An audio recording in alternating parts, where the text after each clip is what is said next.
കണ്ടേ ഞാൻ ആകാശത്തൊരു മുല്ലപ്പൂവിന്ന്, അന്നേ നിൻ പേര് പതുക്കനെ മൂളിപ്പോയെന്ന്.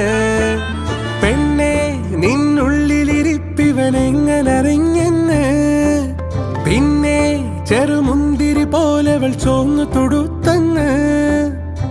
കിനാവിന്റെ കാന്താരിപ്പൂ എരിഞ്ഞേറാണ്.